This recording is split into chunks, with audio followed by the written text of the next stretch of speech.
we hope, forceful message with regard to this whole issue of the attack on public sector workers' pay and on working people generally, including social welfare recipients. We've had an incredible few days of an intensification of the attacks on public sector workers, with the object, of course, of securing further massive pay cuts from this sector of the workforce.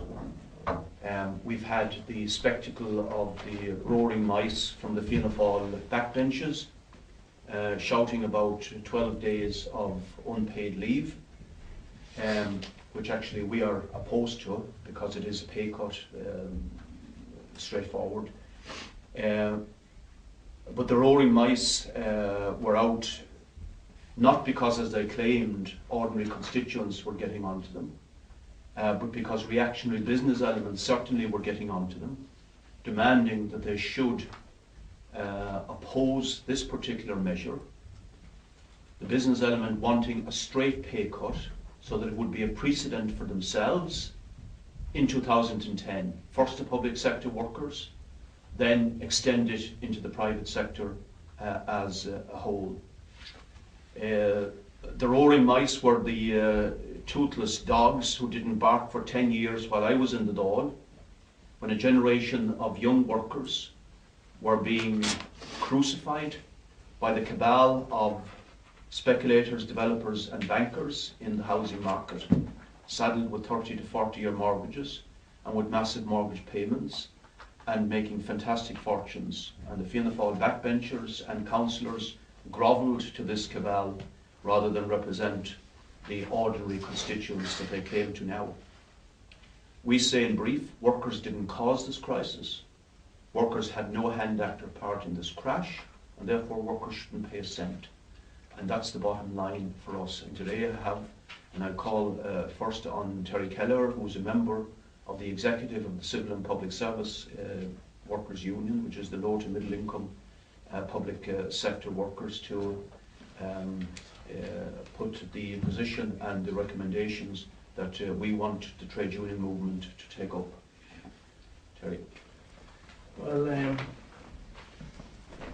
the public servants have experienced months of assault by the national media about their great wages, conditions and job security. However, the reality for the vast majority, if not all, the CPSU members, and over 55 to 60% of public servants that earn around the average or below the average industrial wage, is far from that ideal.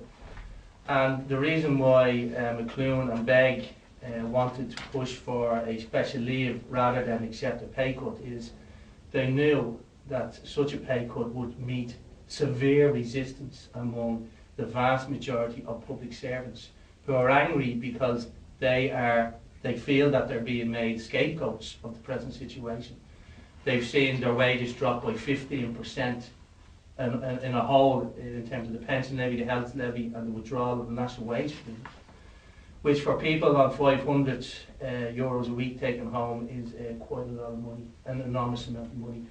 If you're living with somebody also working in a public service, like you have two teachers living together, with the pension levy, you could be down 200, 250 a month, which also in relation to, you've seen that the most angry people are probably the people you wouldn't think would be angry, the guards, prison officers, along with nurses, because not only do they experience, are they experiencing wage cuts, but they've seen the services that they're trying to provide starved of resources. So they are being forced to work harder for less money. And they are very, very angry about this. And I predict that while the trade union leadership has tried to cobble together a deal, is that now all bets were off, and that we will see major protests and angry public servants on the streets in the forthcoming period. The last point I want to make is is that a lot of activists in the CPSU are greatly disappointed and angered by TEEU, who have gone in, as they perceived, to actually negotiate pay cuts, instead of actually shift the blame onto the more wealthy in society and those who caused the crisis, and have the wealth and the money and resources to actually resolve it. If you were on any of the picket lines of the CPSU, you would have saw banners, "Make the rich pay."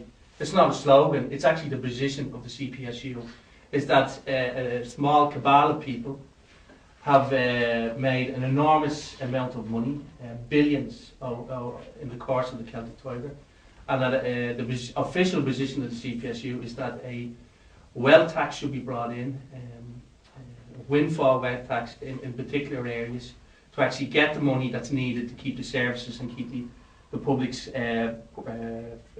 services financed, instead of going into the pockets of the lower paid and the middle paid.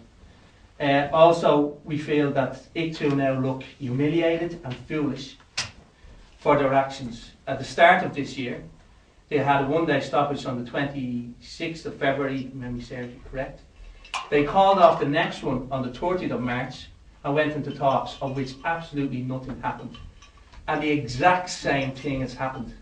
They had a one-day stoppage, and they went into, they were told that there would be talks, and they called off the second day of action and went into talks, and hey ho, nothing has happened. So they actually appear to the vast majority of public service activists as foolish, and basically that they should now withdraw from the talks, take serious industrial action.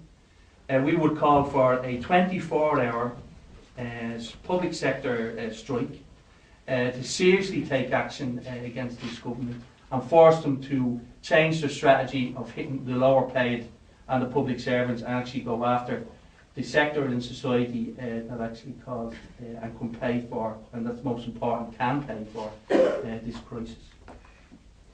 Thanks, Terry. Now I want to call Ray McLoughlin. Ray is a member of the Engineering and Electricians Union, worked in the private sector for very many years, a member of the executive committee of that union. Thanks, Joe. I just want to make a couple of brief points. Obviously, today I'm here to echo the call for unity between the public and the private sector. I support private sector workers in the struggles that have taken place so far, but also to emphasise the point that really what we have here is common cause, and we don't have a situation where we should have one group of workers against another, which is been attempted, picked up in the media to an extent, but obviously finds its roots amongst the right-wing politicians overall.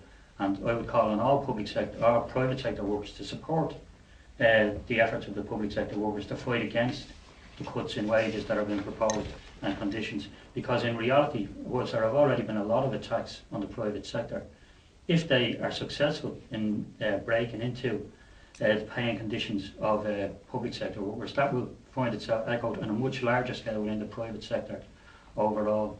We went on strike for a week in July. We put across an attempted pay cut of 10% by the employers at that particular time by decisive action. And we got magnificent support both from our own members but also from other workers on sites. And if that type of lead is taking place again amongst public sector and private sector workers, we can also achieve. Now, there are ongoing issues in relation to our dispute that haven't been resolved yet in terms of the pay increase we were due, but that's something we will deal with on a basis. And I think people who are in the leadership of the trade union movement have been continuing with this notion that there is still some option in relation to partnership. Partnership has been blown out of the water by the employers and the government years ago in reality, but certainly in the last year, yet they're still like the Duke of York, marching people up and down.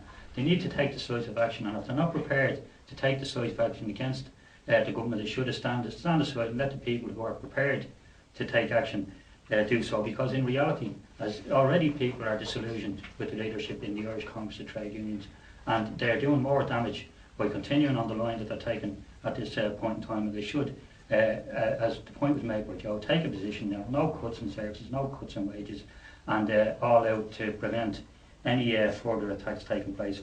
I'll leave it at that, but just to emphasise the point again that I think we have got common cause in the private sector with the public sector workers, and would support the actions that they have taken place in terms of the delay